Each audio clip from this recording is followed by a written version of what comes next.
7 de la mañana en Tegucigalpa, 8 en Bogotá. Continuamos con Directo América. Seguimos en vivo desde nuestros estudios en la capital colombiana para traerles toda la información y el análisis de los temas que marcan la jornada. Continúa la incertidumbre en Honduras ante la falta de avance en el conteo de las actas en las elecciones presidenciales. En el más reciente reporte se redujo la diferencia de votos entre Nasri Asfura y Salvador Nasralla. A la tensión se sumó la declaración de Donald Trump, quien aseguró que están tratando de cambiar el resultado de los comicios. En Ucrania, la atención está centrada en las declaraciones cruzadas sobre Pokrovsk. Rusia asegura que ya controla esta ciudad estratégica en Donetsk y también Vovchansk en Kharkiv, mientras que Ucrania lo niega.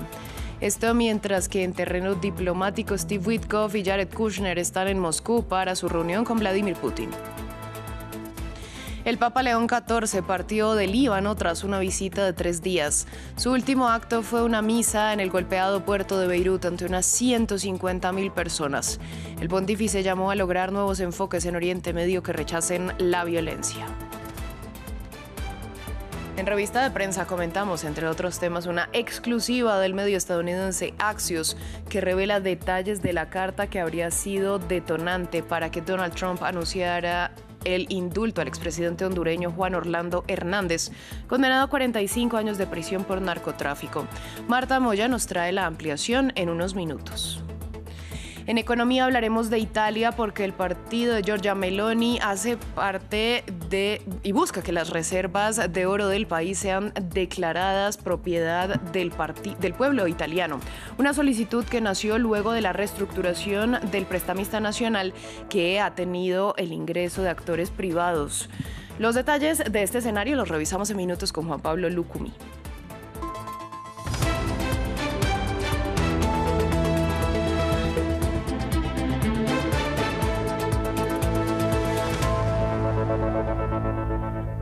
Comenzamos en Honduras, donde continúa la tensión por el paso de las horas y la falta de avance en el conteo de las actas tras las elecciones del domingo. En el más reciente reporte, Salvador Nasralla, del Partido Liberal, recortó la ventaja frente a Nasri Asfura, que ha liderado el escrutinio desde el inicio. Solo 515 votos los separaban cuando se congeló la información oficial. A esto se suma la tensión luego de que el presidente de Estados Unidos, Donald Trump, que respaldó a Asfura, asegurara que las autoridades tratan de cambiar los resultados y habrá graves consecuencias si lo hacen. Previamente conversamos con Kenia Torres, corresponsal de France 24 en Tegucigalpa, que nos amplió sobre los últimos detalles. Únicamente que existe una gran incertidumbre entre el pueblo hondureño a raíz precisamente de la falta de actualización por parte del Consejo Nacional Electoral. Se le vio por última vez a los consejeros de este órgano electoral precisamente la noche del domingo 30 de noviembre, cuando 3 horas después del cierre de las votaciones dieron el primer escrutinio. La última actualización, de hecho, vino por parte de la consejera presidenta Ana Paola Hall, quien a través de su red social X fue la que precisamente dio esos resultados que son los últimos que se mantienen de manera oficial, con un 57.03% de 10.923 actas escrutadas. Se mantiene Nasri Asfura a la cabeza de las elecciones generales, pero con una mínima diferencia de 515 votos sobre el representante del Partido Liberal, Salvador Nasralla. También se dio a conocer un sitio oficial donde la población puede consultar los resultados. Sin embargo, esta página pasa permanentemente caída y no hay ninguna explicación por parte de los personeros del Consejo Nacional Electoral. Así que lo que hay acá es una verdadera incertidumbre. De hecho, ayer mismo se dio este mensaje amenazador por parte del presidente Donald Trump. Veamos la situación en el Caribe. El presidente venezolano Nicolás Maduro mantiene declaraciones firmes en cuanto a la defensa de la República Bolivariana, mientras que las noticias alrededor de la llamada que sostuvo con Donald Trump indican que sus solicitudes habrían sido rechazadas por el líder republicano. Mientras tanto, en Washington, la Casa Blanca busca respaldar a su secretario de guerra, Pete Hegseth, en medio del escándalo por el doble ataque contra una supuesta narcolancha con el fin de acabar con la vida de los sobrevivientes. Los detalles en el siguiente informe de Maxime Pluviné. Una llamada y dos presidentes. El pasado domingo, el presidente estadounidense Donald Trump confirmó, sin dar más detalles, que tuvo una llamada con su homólogo venezolano Nicolás Maduro. Según fuentes mencionadas por Reuters, el líder republicano habría rechazado una serie de solicitudes del líder bolivariano que incluían dejar el poder a cambio de amnistía, dejándolo sin opciones para dimitir. The New York Times informó que tuvo una llamada telefónica con Maduro. ¿La tuvo? No lean nada al respecto. No quiero comentarlo. La respuesta es sí. La llamada se produjo tras meses de creciente presión estadounidense sobre Venezuela. Una presión militar que incluye ataques contra lanchas presuntamente usadas por narcotráfico en el Caribe, así como reiteradas amenazas de Trump de extender operaciones militares a tierra. Su administración también designó el Cártel de los Soles, una supuesta organización encabezada por Maduro, como organización terrorista. El ejército estadounidense ha atacado al menos 19 embarcaciones desde septiembre, sin proporcionar hasta ahora ninguna evidencia concreta de la participación de dichas embarcaciones en el narcotráfico. Pero por su lado, Nicolás Maduro se mantiene desafiante. Tengan la seguridad que jamás les fallaré, jamás, nunca jamás. Mientras tanto, en Washington, la administración Trump quiere tomar control de la narrativa respecto a las tensiones con Venezuela. Esto tras informes publicados por medios estadounidenses que aseguran que el ejército llevó a cabo un segundo ataque letal contra 2 sobrevivientes de una de las lanchas bombardeadas el pasado 2 de septiembre. La Casa Blanca respondió el lunes respaldando las acciones del secretario de guerra, Pete Hegseth, y dijo que un almirante dio las órdenes. Cambiamos de tema, vamos a Ucrania porque continúan las declaraciones cruzadas sobre Pokrovsk. El Kremlin asegura que ya controla ese importante cruce vial y ferroviario en la región de Donetsk, así como Vovchansk en la región de Kharkiv. Kiev niega la información. Para ampliar los detalles, conectamos previamente con Catalina Gómez Ángel, enviada especial de France 24. Bueno, el presidente Volodymyr Zelensky ha dicho que esto era una nueva campaña de desinformación de los rusos de cara a estas negociaciones que van a haber esta tarde, las que vamos a hablar más adelante. Y es que Rusia ha asegurado que tiene el total control de la población de Pokrovsk, por la que lleva luchando al menos dentro de la ciudad desde agosto, pero por toda esta región desde septiembre del año pasado, y realmente las informaciones son muy confusas. En los últimos 120 días los rusos han podido entrar a la ciudad, especialmente en este mes de noviembre, que fue en el mes que las tropas de Moscú lograron avanzar con mayor velocidad y también en mayor intensidad desde hace exactamente hace un año, y es que coincide con la llegada del mal tiempo y con la neblina. Así que las tropas de Moscú han logrado buscar asentamientos y se han posicionado especialmente al sur de esa vía ferroviaria que usted habla y que es extremadamente esencial para comunicar el este y el oeste del país y hace que esta ciudad sea tan estratégica. Allí pusieron en las últimas horas una bandera rusa que los ucranianos dicen que lograron eliminar, y es que esto es realmente lo que se llama una zona gris, que realmente no controla ninguno de los dos. El que básicamente asoma la cabeza realmente es atacado por esos drones que dominan hoy en el frente de batalla. Lo que se sabe es que Rusia tiene mayor control en el sur de la ciudad y los ucranianos todavía tienen el control al norte de esa vía ferroviaria y también tienen gran presencia en la población de Myknorad, que está realmente al frente de Pokrovsk, y que son esas dos poblaciones que buscan encerrar las tropas de Moscú para tomar el control y de ahí ya coger una posición estratégica en esos ataques, no solamente al Donbass, hacia las ciudades de Kramatorsk y Sloviansk, sino también hacia las zonas de Zaporilla y de Dnipro. Sin embargo, ahí la lucha, según los ucranianos o el Comando Este, que es el que tiene el control, dice que siguen con la presencia, que están haciendo búsqueda y que están haciendo asaltos para tomar el control de partes de esa región. Sin embargo, para nadie en Ucrania es mentira de que la situación ahí es extremadamente delicada. Continuamos con la guerra en Ucrania, pero hablamos del terreno diplomático. Mientras el enviado estadounidense de Donald Trump, Steve Witkoff, llega a Moscú para reunirse con Vladimir Putin y negociar un plan de paz en el conflicto entre rusos y ucranianos, Rusia busca imponer sus demandas con estas conversaciones. En particular, la anexión de territorios, el estatus neutral de su enemigo y su permanencia fuera de la OTAN, así como límites al tamaño de las fuerzas militares de Kiev. Tenemos el informe.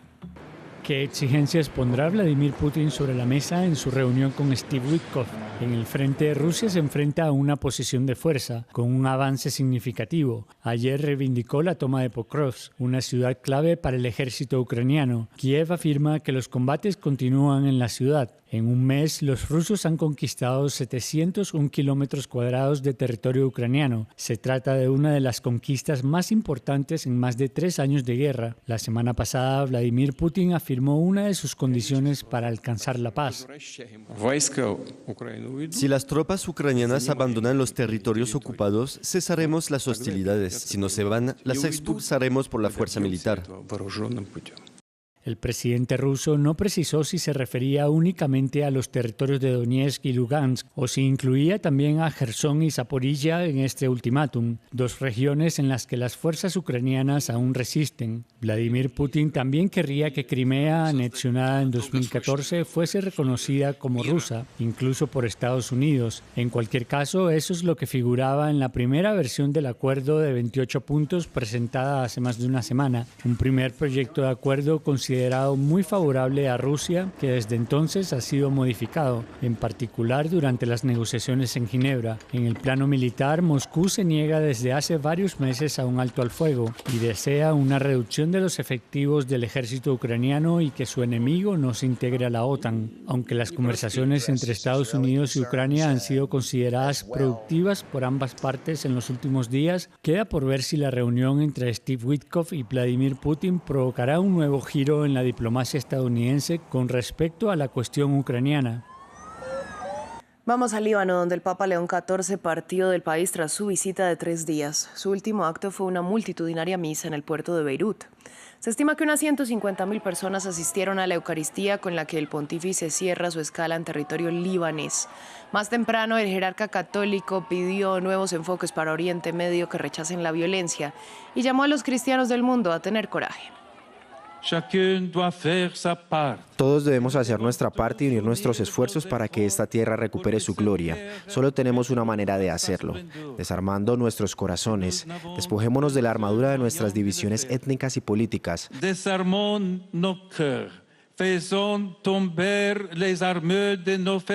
Abramos nuestras confesiones religiosas al encuentro mutuo y reavivemos en nuestros corazones el sueño de un Líbano unido.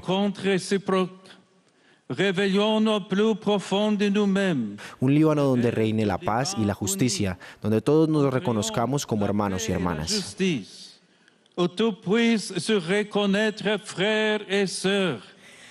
En Hong Kong, el gobierno anunció que un comité liderado por un juez investigará la causa del incendio más letal en la ciudad en 80 años que dejó al menos 156 víctimas mortales. En el anuncio también se indicó que el juez revisará cómo se estaba llevando a cabo la supervisión de las renovaciones de los edificios. Hay 15 arrestados bajo sospecha de homicidio involuntario en medio de la investigación penal que se adelanta y otras 12 por presunta corrupción. Momento de nuestra revista de prensa.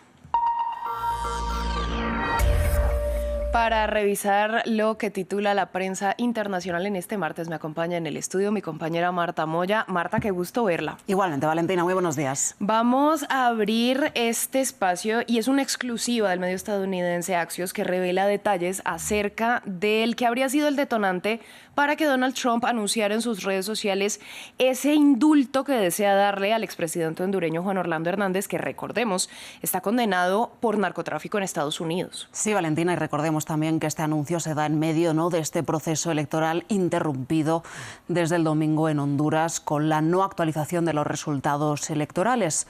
Axios empieza así esta nota exclusiva. Desde una celda en una prisión estadounidense, el expresidente hondureño consiguió un probable indulto por tráfico de drogas gracias a una carta que escribió elogiando a Trump, a quien llamó su excelencia. También habría cooperado para este anuncio del indulto a Juan Orlando Hernández, una intensa campaña de lobby del colaborador político de Donald Trump, Roger Stone. Habla Axios de un sorpresivo anuncio que, asimismo, comenta un poco esta forma, dice Axios, poco ortodoxa y rompedora con la que Trump otorga clemencia. Todo habría iniciado al poco tiempo de que el republicano regresara a la Casa Blanca, recordemos aquel pasado 20 de enero, y entonces Roger Stone habría hecho 3 publicaciones en Substack, en una red social para publicar newsletter, pidiendo el indulto de su aliado Juan Orlando Hernández. Recordemos que Hernández fue condenado en Estados Unidos por tráfico de cocaína y también de armas.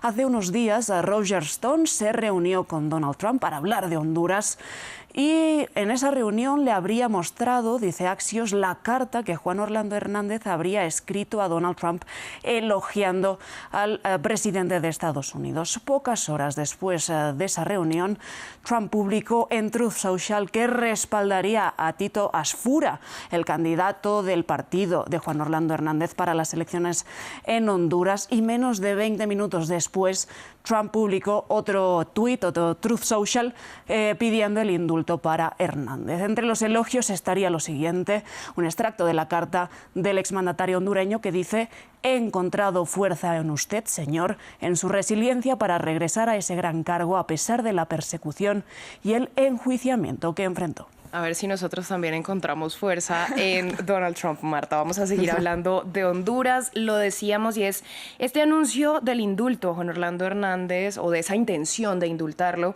ocurre en paralelo a este escrutinio bloqueado que un día y medio después sigue sin arrojar resultados oficiales sobre unas elecciones presidenciales ajustadísimas, con muchísimas denuncias cruzadas de fraude. Sobre ello tenemos titulares de la prensa local. Vamos a empezar por El Heraldo.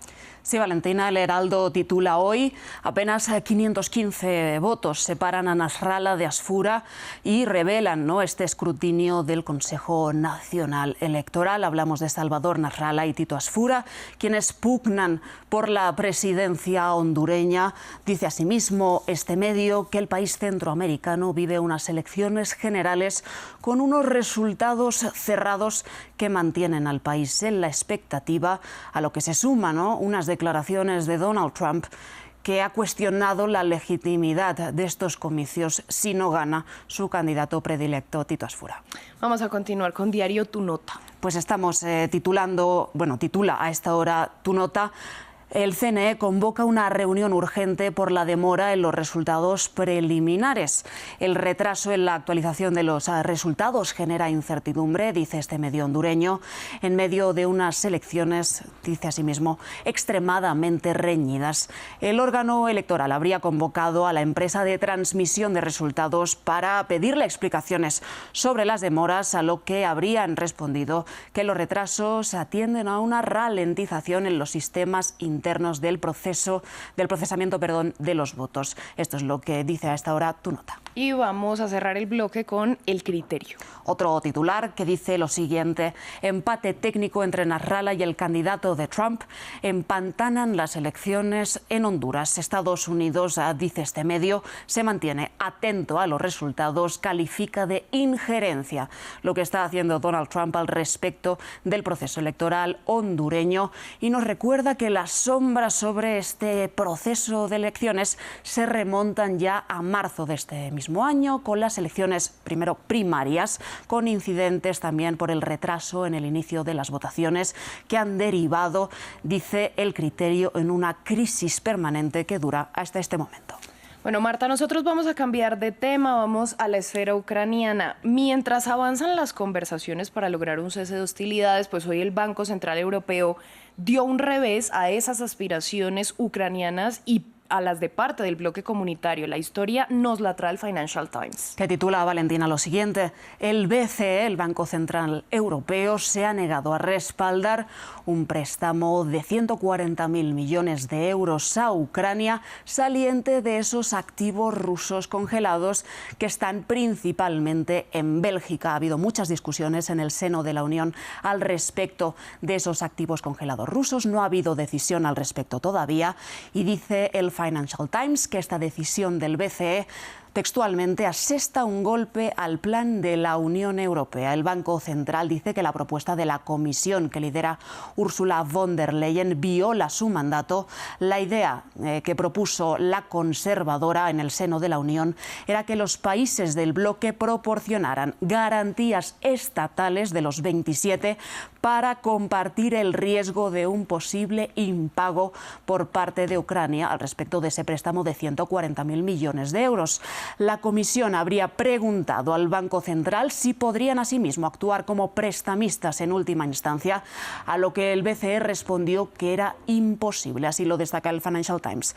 La Comisión ya estaría, no obstante, trabajando en otras propuestas alternativas que todavía no hemos conocido, mientras asimismo, dice este medio, Estados Unidos toma la iniciativa en las negociaciones en el plano diplomático. Pues Marta, tenemos más temas para hablar, pero se nos acaba el tiempo. Muchas gracias por toda esta ampliación. Más tarde, más gracias, Valentina. Claro que sí. Nosotros ahora continuamos con nuestra sección de economía. Para ampliar la información económica que mueve al mundo en este martes, ya me acompaña en el estudio mi compañero Juan Pablo Lucumí. Juan Pablo, buen día para usted. Buenos días, un placer aquí unirme al programa. Vamos a empezar hablando de Italia porque hay un debate sobre a quién pertenece el oro italiano. Algunos legisladores quieren que se declare propiedad del pueblo. Así es, se trata de legisladores de coalición derechista de la primera ministra Giorgia Meloni, los que están presionando para que se llegue a esta declaración, lo que sería también un movimiento que críticos temen que allane el camino para una venta gubernamental del metal. Italia posee las terceras mayores reservas del oro del mundo, solo por detrás de Estados Unidos y Alemania, con aproximadamente 2.452 toneladas según los datos del Banco de Italia. Y tras el crecimiento o el creciente mejor aumento de los precios globales del oro, ahora Italia posee un valor de mercado de unos 285.000 millones de euros, gracias, recordemos, a esa valorización del oro al ser usado como el activo refugio por excelencia en medio de la incertidumbre, que hay que decirlo que justamente en estos tiempos, en medio de aranceles y tanta volatilidad, las personas trasladan este dinero a esta reserva o este activo. Por un lado, por ejemplo, el Partido Hermanos de Italia, del que Meloni hace parte, ha defendido la idea de la siguiente manera. Ellos han dicho: sentimos la necesidad de dejar claro que el oro es fruto del trabajo de nuestro pueblo. Ese oro siempre ha sido propiedad del pueblo de Italia, es algo que ellos han defendido en diferentes escenarios. Y por otro lado, el Banco de Italia recordó la necesidad de mantener el oro como respaldo de la divisa, algo que trae seguridad. Escuchemos. Poseer el oro como parte de las reservas oficiales de divisas del país refuerza la confianza en la estabilidad del sistema financiero italiano y del euro, y son una salvaguarda para el Banco de Italia en el cumplimiento de sus funciones públicas. Juan Pablo, ¿de dónde nace esa solicitud o exigencia de que el oro sea declarado como propiedad del pueblo? Revisémoslo, porque la cuestión de quién posee las reservas de oro de Italia ha sido una preocupación para los partidos de derechas italianos desde que se hizo una reestructuración del Banco de Italia hace ya una década, y que hizo que algunas instituciones financieras, incluidos prestamistas privados, se convirtieran en accionistas del Banco Central. Esta reorganización encendió las alarmas de algunos parlamentarios, y en ese momento el Partido Hermanos de Italia empezó a presionar para que exista una ley que aclare que el oro en poder del Banco Central es propiedad del Estado, pero estos esfuerzos, hay que decirlo, siempre han quedado solo como intenciones y pues no se concretan. Incluso Meloni en 2014 habló del tema ante el Parlamento, mucho antes de que se convirtiera en primera ministra. Dijo que lamentaría las expropiaciones de la soberanía monetaria del pueblo italiano, e insistió en que bajo ninguna circunstancia el oro italiano debía ser tocado por estos nuevos propietarios del Banco Central. En resumen, la idea de los partidos de derecha es dejar explícito que el oro es un bien público fruto del trabajo nacional y que no puede ser tocado, vendido o controlado por entidades privadas o accionistas del Banco de Italia, y que es justamente este Banco de Italia el que lo administra como custodio. Hay que recordar también que es supremamente importante estas reservas pues que se mantengan ligadas a la divisa. Nosotros ahora vamos a hablar de la eurozona. Dio a conocer su dato más reciente de inflación. Seguimos ahí en Europa. En noviembre los precios subieron 2,2% en comparación interanual en la región de los 20 países que comparten el euro como moneda. Es decir, 2 décimas por encima del dato objetivo del 2% del Banco Central Europeo por tercer mes consecutivo. La cifra anual del martes superó la predicción de los economistas en una encuesta de Reuters que indicaba que la inflación en realidad se mantendría estable en el 2,1% interanual, pero también se produce después de que la inflación anual en el mayor estado miembro del área monetaria, estamos hablando de Alemania, subiera al 2,6% en noviembre desde el 2,3% en octubre, por encima de lo que predecían los analistas. Por ejemplo, si revisamos los datos, Bélgica, hay que decirlo, tenía una inflación del 2,6%, al igual que Alemania, lo vemos acá, están 6 décimas por encima del objetivo de ese 2%. Francia es una de las que mantiene uno de los más bajos, pero ya excesivamente bajo ese objetivo del 2%, un 0,8%, y hay datos como por ejemplo el de Austria que ya dobla ese objetivo. Italia está en un 1,1% y España también se aleja bastante de ese objetivo que tiene el Banco Central, que también lo tiene Estados Unidos, del 2%. Revisemos ahora cómo está el panorama de las tasas de interés, que va muy ligado al dato de inflación, porque hay que decir que el Banco Central Europeo tiene en este momento una tasa del 2,1%, está también cercano a esos objetivos y ha tenido un escenario de distintos recortes este año, desde el 4,5%, un dato en el que estuvo en el más alto desde 1999 cuando se creó justamente el Banco Central Europeo, pero ahora han podido relajar un poco este precio hacia el costo del dinero. Juan Pablo, vamos a hablar de la OCDE. Renovó sus previsiones de crecimiento económico para varias regiones. Valentina, la Organización para la Cooperación y el Desarrollo Económicos advirtió que existen futuras debilidades, así lo mencionaron ellos, vinculadas a eventuales nuevos aranceles o a una generalización de restricciones a la exportación de productos críticos como tierras raras, y esto podría complicar el panorama de crecimiento. Pero fue optimista con el crecimiento del PIB de la primera y segunda economía del mundo, así como el de la eurozona. En el comunicado que publicaron se lee lo siguiente, cito: la economía mundial ha sido resiliente este año a pesar de los temores de una desaceleración más profunda debido al aumento de los obstáculos al comercio y la fuerte incertidumbre relacionada con la acción pública. La OCDE asegura que tras un crecimiento del 3,3% en 2024, el Producto Interno Bruto mundial se desaceleraría ligeramente hasta el 3,2% este año y el 2,9% el año próximo, sin cambios respecto a sus previsiones de septiembre. Pero hay que decir que Estados Unidos registra una mejora de 0,2 puntos porcentuales en su previsión de crecimiento para este año hasta el 2%, y pues esto pese al deterioro del mercado laboral y la persistente inflación y también a la debilidad pues del bloqueo presupuestario. La zona euro por su parte también mejora su previsión al 1,3%, lo vemos ahí en pantalla, eso es un 0,1 puntos porcentuales por encima respecto a la previsión anterior, mientras China, la segunda economía del mundo, tiene una previsión bastante alta de un 5%, está muy ligada a los objetivos también de Beijing de crecer justamente un 5% como lo han venido haciendo cada año, en algunas ocasiones también un 5,2%. Pues Juan Pablo, a usted muchas gracias por toda esta ampliación económica. Con este panorama macroeconómico cerramos. Nosotros vamos a cerrar este bloque con información de último minuto porque el expresidente hondureño Juan Orlando Hernández salió de prisión donde pagaba una larga condena por narcotráfico, 45 años de sentencia, después de ser indultado por Donald Trump. Esto solo 3 días después del anuncio del republicano. Así lo informaron el Buró Federal de Prisiones y la esposa del exmandatario. Nosotros cerramos este bloque, volvemos en minutos.